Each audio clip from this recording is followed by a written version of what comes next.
On a 2 débats aujourd'hui, donc vous allez réagir à l'autre. C'est la fille de Raquel Garrido et Alexis Corbière. Vous pouvez rester d'ailleurs là-dessus, j'aimerais voir votre avis. Placée en garde à vue pour apologie du terrorisme, les parents sont-ils responsables ?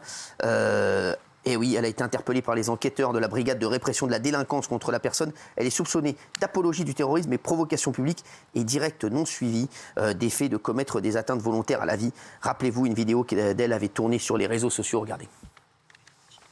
Moi, je suis antisémite, je m'en bats les couilles, j'assume. Non, antisémite ici. Voilà, elle m'arrête de filmer.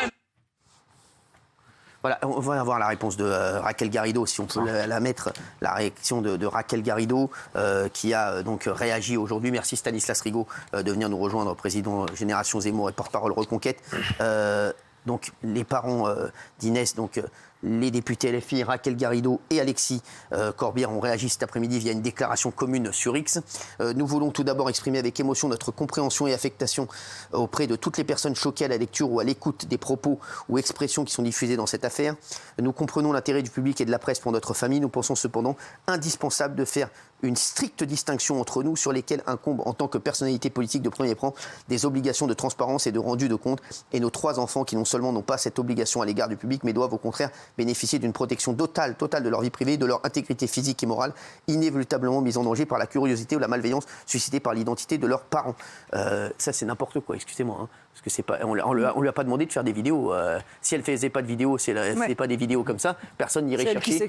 Voilà, c'est n'importe quoi. Non mais eux ils disent, non, mais eux c'est toujours à côté de la plaque. Excusez-moi, c'est elle qui fait des vidéos inadmissibles avec apologie du terrorisme. Après vous dire oui mais il faut laisser parce que c'est notre fille. Oui il faut pas essayer de savoir qui est la personne qui a fait ça. Non mais c'est des fous. Excusez-moi, hein, Gilles Verdet, je pense que vous allez les défendre une fois de plus, que ce sont vos amis, mais voilà. Il ressort de nos conversations avec Inès qu'elle déteste et réprouve le racisme et l'antisémitisme. Mais les mecs, c'est une blague. Non, mais c'est une blague. C'est pas possible. En fait, cette réponse est une blague. C'est une blague. C'est la meilleure. Celle-là, on va la laisser derrière, hein, les chéris. Remettez la vidéo, s'il vous plaît. Remettez la vidéo. Après, excusez cette phrase. Remettez la vidéo. Celle-là, la pire, c'est quand Vous mettez la vidéo. Moi, je suis antisémite, je m'en bats les couilles, j'assume. Non, antisémite ici. Voilà, elle m'arrête de filmer. Non, mais c'est incroyable. Non, mais franchement. Elle a dit dans une vidéo précédente qu'elle ne plaignait pas les victimes du 7 octobre. Non, mais en fait, les amis de Gilles osent tout. Voilà, c'est à ça qu'on les reconnaît. C'est à ça qu'on les reconnaît. Excusez-moi. Nous restons à la totale disparition du public. Disposition. Y compris de nos adversaires politiques, pour aborder les sujets auxquels renvoient les captures d'écran incriminées, à savoir l'antisémitisme et le massacre du 7 octobre 2023 par le Hamas, sujet majeur sur lesquels nous nous sommes déjà souvent exprimés. On lui a rien demandé. On lui a pas demandé de faire des communiqués à Raquel Garrido. Sa fille a 21 ans. Sa fille a 21 ans. Elle assume. Elle a fait une vidéo où elle dit qu'elle est antisémite. Ah, Raquel Garrido, c'est ta fille. Bah là, elle a merdé. On t'a pas demandé de faire des communiqués pour nous expliquer que c'est tes copains, les opposants politiques qui font ça dans ton dos. C'est pas les opposants politiques. C'est elle toute seule. Il y a un cas. Moi, ce que je demande maintenant, elle a 21 ans. C'est une adulte, elle est majeure. Comme on dit, vacciné. Il y a un cas. Il y a le footballeur Youssef Attal qui a fait la même connerie. Il a fait une dinguerie. Il a fait une grosse dinguerie. Il a pris 8 mois de prison, 45 000 € d'amende. Voilà, c'est tout. Il y a une jurisprudence. L'histoire, elle est là. 8 mois avec sursis. On va voir les tweets. Parce que la question qu'on vous pose chez vous, c'est est-ce que les parents sont-ils responsables Voilà, la fille de Raquel Garrido, Alexis. C'est bon. Les parents de Raquel Garrido, Alexis Corbière, placés en garde à vue pour apologie du terrorisme. Les parents sont-ils responsables? Stanislas Rigaud, pour vous? Bonsoir. C'est toujours compliqué parce que, évidemment, quand ça touche à la vie familiale, quand ça touche à la famille, on comprend qu'ils se sentent attaqués. Et tout n'est pas forcément de la faute de Garrido et Corbière. Bien sûr. Et Dieu sait que je ne les porte pas spécialement dans mon cœur et que j'ai des souvenirs avec eux un peu mouvementés à côté. En revanche, moi, je pense que Corbière et Garrido, ils sont coupables d'une chose très simple, c'est qu'ils font partie d'un parti qui s'appelle la France Insoumise, qu'on pourrait appeler la France islamiste, qui, lui, ce parti, véhicule des idées qui peuvent s'apparenter à de l'antisémitisme. Je prends plusieurs exemples, mais on l'a vu sur l'affaire du Hamas, où Daniel Obono, par exemple, les qualifie de résistance. On l'a vu quand Mélenchon participe à la marche contre l'antisémitisme. On l'a vu quand M. Mélenchon défilait avec le CCIF. Et je crois que quand Zemmour, il y a quelques mois, quelques années, débattait ici avec Mélenchon en disant qu'il était le représentant parfait de l'islamo-gauchisme, il avait raison. Et d'ailleurs, le vrai duel, en réalité, de fond, c'est ça. C'est la ligne Zemmour face à la ligne Mélenchon.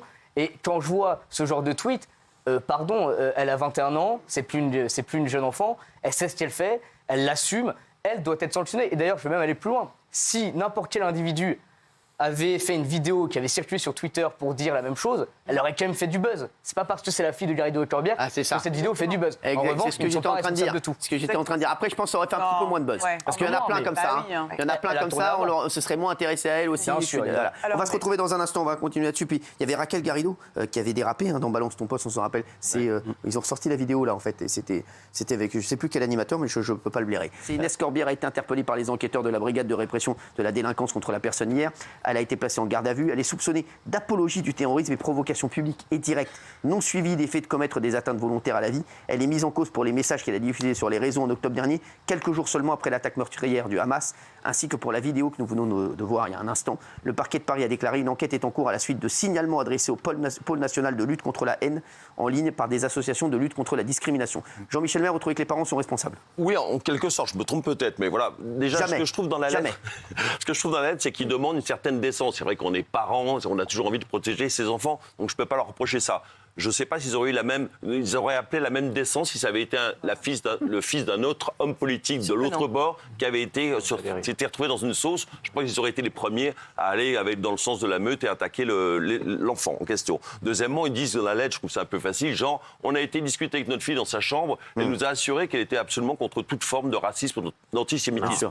Leur fille qui est si prête, si prompte à faire des vidéos, pourquoi elle-même n'a pas fait une vidéo pour dire j'ai dérapé, j'ai dit absolument n'importe quoi, je m'en excuse si j'ai choqué les gens. Évidemment, je trouve ça absolument horrible ce qui s'est passé. Elle ne l'a pas fait, c'est les parents qui parlent à sa place, etc. Et troisièmement, je pense que Inès Garrido vit dans un milieu assez aisé, dans une famille aimante, avec des gens intelligents, même s'ils n'utilisent pas forcément leur intelligence à bon escient, mais voilà, où les repas, les dîners, les repas ont été nourris de discussions politiques nationales et internationales. Et je ne pense pas qu'un enfant accouche de théories comme ça tout à coup par hasard. Je pense que quelque part, il y a un terreau familial à cette forme d'antisémitisme et je ne pense pas qu'elle l'a inventé, c'est venu nulle part. Cyril, vous êtes d'accord? Moi, je pense qu'il y a vraiment un gros terreau antisémite chez LFI et qu'elle doit avoir un gros terreau familial aussi. Quand je vois ce qu'elle écrit, ce dont elle rit, quand je vois les enfants, cette famille qui était à ce moment-là séquestrée par le Hamas et qu'elle nous sort des trucs comme ça, les enfants, je les trouve intenables, même plutôt chiants sur tous les gosses. Voilà. Comment on peut être abject à ce point, à avoir une telle détestation de l'humanité parce que les personnes considérées sont juives et que, pour dire qu'on n'est pas antisémite, on va dire « Ah non, mais moi je suis juste antisioniste, je ne suis pas antisémite » parce que ça, on l'entend tout le temps, mais tout le temps. Et moi, franchement, moi, ça me met hors de moi. Quand je vois des vidéos comme ça, quand ce qui s'est passé le 7 octobre, moi, j'ai vu mes enfants. Ça aurait très bien pu arriver. Et je trouve ça anormal que chez LFI, ils maintiennent ça avec les actes de résistance et ceci et cela. Et donc, elle qui arrive et qui vous dit, alors elle n'est même plus antisioniste, elle dit « Moi, je suis antisémite, ouais, et alors ?» Bon, ben écoute, bravo, c'est bien. C'est des choses qu'on ne peut pas laisser passer. Surtout en France, on ne peut pas laisser passer de tels propos. C'est inadmissible. Et je pense, moi, que c'est dû à l'éducation qu'elle a reçue, du climat familial dans lequel elle a été, et donc à LFI et leurs idées nauséabondes. Juste, il y a une personne qui est bien passée qui me dit en tout cas que leur fille est une terreur apparemment et qu'ils en ont bavé avec elle, Alexis et Raquel, et qu'ils la tiennent pas du tout. Voilà, ils n'étaient même pas au courant, parce que c'est un pseudo. Ils l'ont peut-être découvert. Et c'est pour ça on le saura peut-être plus tard, etc.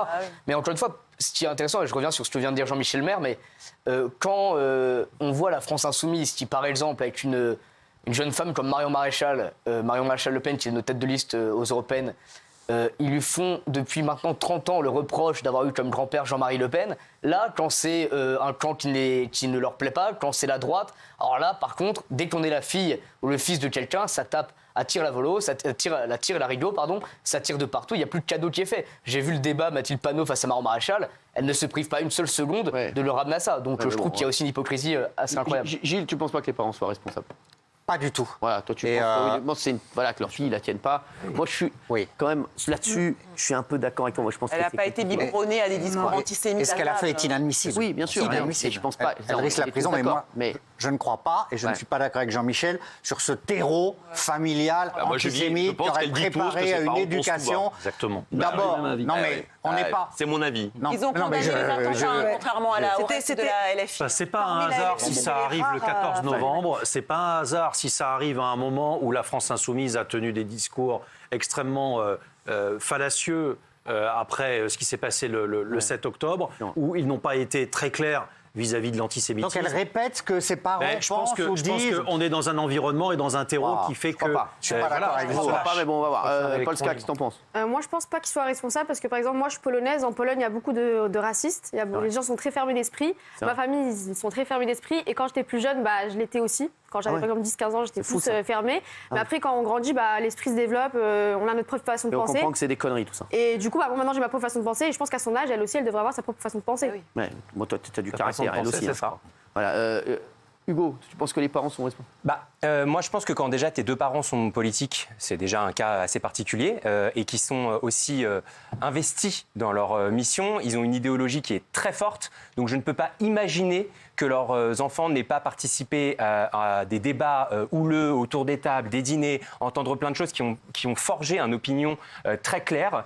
Donc je ne dis pas que les parents sont antisémites, mais je pense qu'il y a quand même une démarche politique qui lui a laissé l'opportunité de s'exprimer comme ça face caméra, parce qu'elle voit qu'elle est filmée. Donc moi, je pense qu'ils ont leur responsabilité. S'il y avait qu'un seul des deux parents qui était dans la politique, j'aurais peut-être un doute. Là, les deux, et aussi fortement, ça me paraît quand même... Voilà. Moi, je pense l'inverse, au contraire. Parce que je me dis peut-être que le fait qu'elle ait baigné justement avec les deux parents qui font de la politique, pas un, deux, c'est pas la double peine, mais c'est très rare. C'est-à-dire que tu es baigné là-dedans. Ton enfance, c'est pas une enfance comme quelqu'un d'autre. Moi, je pense que peut-être ça marche quand tu as 10 ans, ce que tu dis, 12 ans, peut-être comme elle a dit Polska, 14 ans, mais à 21 ans. Tu as vu la vidéo? 21 ans, je l'ai vu. On dirait qu'elle a 12 ans sur la vidéo, on dirait une gamine, on dirait une ado. Sauf qu'elle a 21 ans. Je pense vraiment que c'est ses idées à elle et que c'est pas par rapport à ses parents, et ses parents sont pas responsables. Et une fois de plus, moi, je demande qu'elle passe, que ce soit jugé, ça. Et comme le footballeur, parce que le footballeur, il a pris 8 mois. J'aimerais juste qu'on revienne.